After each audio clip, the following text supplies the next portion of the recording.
Treatment. থাকতে কোথায় এখানে? ভারতে সস্তায় পুরনো ফোন কিনতে গিয়ে বিপাকে পড়েছেন বাংলাদেশের রাজশাহীর বাসিন্দা মোহাম্মদ মাহমুদুল হাসান।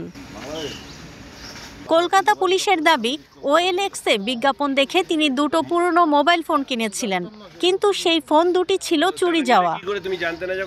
ঘটনার সূত্রপাত 1 জুলাই। বেঙ্গলি ম্যাট্রিমনিতে পরিচয়ের সূত্রে এক ভারতীয় নারী রমা কুমারী সুদীপ বোস নামে এক ব্যক্তিকে চায়ের সঙ্গে মাদক মিশিয়ে খাইয়ে অজ্ঞান করে তার মোবাইল ও টাকা ছিনিয়ে নেন।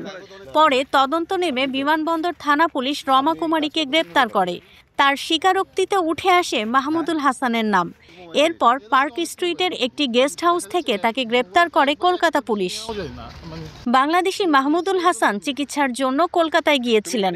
পুরনো ফোন কিনেছিলেন নিজের ব্যবহারের জন্য, কিন্তু তিনি জানতেন না ওগুলো চুরি হওয়া ফোন। অভিযুক্ত রমা কুমারী বলেন তিনি ভুল করেছেন।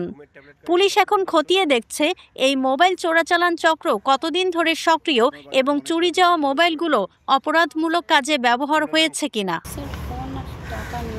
তদন্তের স্বার্থে পুলিশ বিস্তারিত কিছু না বললেও দুজনকে জিজ্ঞাসাবাদ চলছে।